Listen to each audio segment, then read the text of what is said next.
Paper मिलों में बिकता है यूपी के लकड़ी माफिया। इसीलिए छत्तीसगढ़ में सबसे ज़्यादा सक्रिय है सूरजपुर जिले में, क्योंकि यहाँ से उत्तर प्रदेश पड़ोसी राज्य है, वहाँ आसानी से लकड़ी पहुँचाई जाती है पूरी तरीके से, अर्थात इलीगल है। आपने उस उप सरपंच जी को सुना, पूरी तरीके से इलीगल है जी। ये तो किसानों के लिए बहुत दयनीय स्थिति है। हाँ। किसान लोग इसमें ठगे जा रहे हैं पूरे। हाँ। है ना, कम पैसा में खरीद के यहाँ भंडार कर रहे हैं अनुज नगर में, और ट्रक के माध्यम से यहाँ लोडिंग करवा के रात में पूरा सब माल बाहर सप्लाई हो रहा है। कहा जाता है ये अड्डी आखिर होता क्या है, ये हम जानते हैं। हमारे बीच यहाँ राजस्व निरीक्षक राठौर सर भी मौजूद हैं।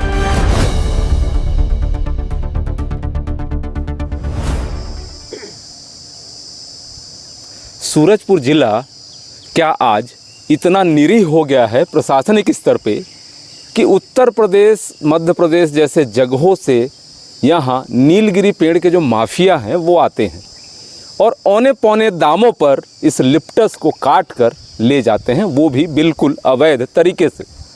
प्रशासनिक अमला क्या करता है, राजस्व का अमला क्या करता है? वन अधिनियम की बात करूं तो उसमें कहीं ना कहीं ये लकड़ी टीपी फ्री बताई गई थी प्रारंभ में, जो नियम बने थे, और है भी। लेकिन जब राजस्व के ज़मीन से, किसी किसान के ज़मीन से लिप्टिस का पेड़ काटा जाता है तो किसान की मर्जी से काटा जाता है, उसका बाकायदे B1 खसरा रकबा पदसाला जो भी लगता है, कागज़ वो लगता है।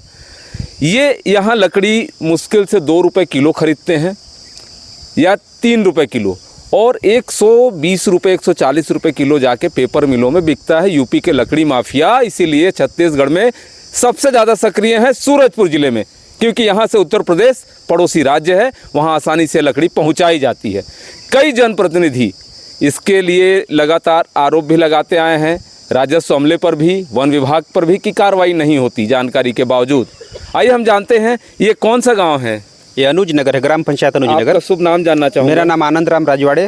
राजवाड़े जी, ये पूरा मामला आप क्या समझते हैं? मैंने जैसा कहा कि सूरजपुर जिले में लगातार अंधाधुंध नीलगिरी के पेड़ों की कटाई हो रही है जी। मौसम जलवायु परिवर्तन हो रहा है, गर्मी, अचानक बरसात, अचानक आंधी तूफान। क्या मानते हैं इन वृक्षों की कटाई का असर ये है क्या?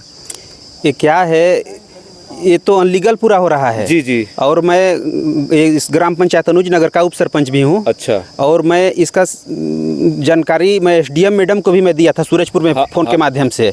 तो बोले कि अभी मैं तो बाहर में हूँ, आप तहसीलदार साहब से जाके भेंट कीजिए, ऐसा कटाई ना वहाँ जो ट्रक का जो लोडिंग होता है इस टाइप का नहीं होना चाहिए।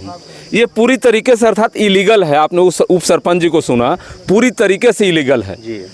किसानों को, जो अशिक्षित टाइप के किसान हैं, कमज़ोर तबके के हैं, जो नहीं समझते हैं, औने पौने दामों पे पेड़ कटते हैं, आप किसानों के लिए क्या संदेश देना चाहेंगे? ऐसे लोग जो माफिया तंत्र के लोग यहाँ आकर उत्तर प्रदेश और मध्य प्रदेश से ऐसा काम कर रहे हैं, हमारे सूरजपुर के ज़मीन, जल जंगल ज़मीन को लूट रहे हैं इस तरीके से, क्या कहना चाहेंगे? संदेश क्या रहेगा किसानों के लिए? ये तो किसानों के लिए बहुत दयनीय स्थिति है। हाँ। किसान लोग इसमें ठगे जा रहे हैं पूरे। हाँ। है ना, कम पैसा में खरीद के यहाँ भंडार कर रहे हैं अनुज नगर में, और ट्रक के माध्यम से यहाँ लोडिंग करवा के रात में पूरा सब माल बाहर सप्लाई हो रहा है।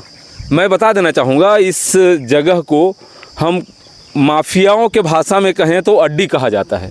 ये अड्डी आखिर होता क्या है, ये हम जानते हैं। हमारे बीच यहाँ राजस्व निरीक्षक राठौर सर भी मौजूद हैं, वो खुद आज मौके पर आए हैं। तहसीलदार साहब को जब हमने सूचना दी, राठौर सर, ये जो जानकारी आपको मिल रही है, जैसा कि यहाँ के जनप्रतिनिधि ने भी बताया कि ये बिल्कुल इलीगल तरीके से किया जा रहा है, क्या मानना है? क्या नियमानुसार अधिनियम क्या कहता है राजस्व का?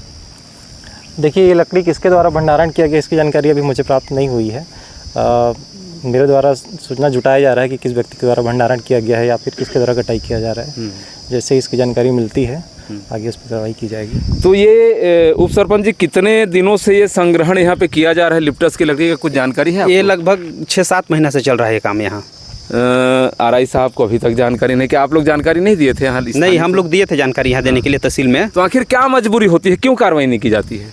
अब ये तो प्रशासन ही बता पाएगा, साहब लोग ही बता पाएंगे कि इसमें वो लोग का भी कुछ साठ-गांठ है, कुछ मिली भगत हैं, या अन्यथा जो भी होगा इस संबंध में। बिना साठ-गांठ मिली भगत के कार्रवाई नहीं होना है तो साफ दिखता है। जी जी जी जी जी। क्या मानते हैं आगे? अभी हमारे ज़िले में नई कलेक्टर आई हैं, रैना जमील जी, आज उनका पहला दिन भी है। जी।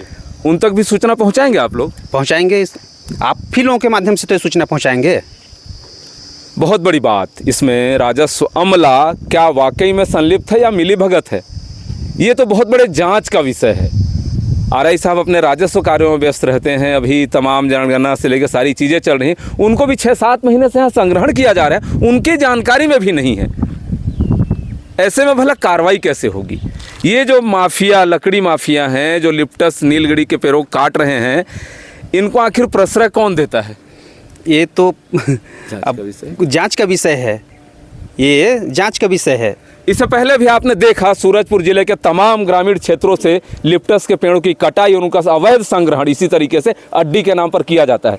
कई बार वन अमले ने भी कार्रवाई की है, एसडीओ फॉरेस्ट, डीएफओ के द्वारा भी कार्रवाई की गई है। उसके बावजूद जब सूरजपुर के नज़दीकी ग्रामीण क्षेत्रों से सारे लिप्टस पेड़ काट लिए गए तो फिर लटोरी और अन्य क्षेत्रों में ये हावी हो गए और पेड़ों की लगातार कटाई। आप देख रहे हैं संग्रहण किए गए जो लिप्टस के तमाम भारी मात्रा में यहाँ लकड़ियाँ हैं वो यहाँ पड़ी हैं। सबसे बड़ी बात, कार्रवाई कब होगी?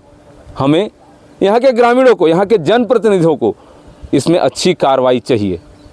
आखिर कब होगी कार्रवाई, ये तो आने वाला वक्त ही बताएगा। Doctor Pratap Narayan Singh, Indian Republic news, गणतंत्र भारत की स्वतंत्र आवाज़।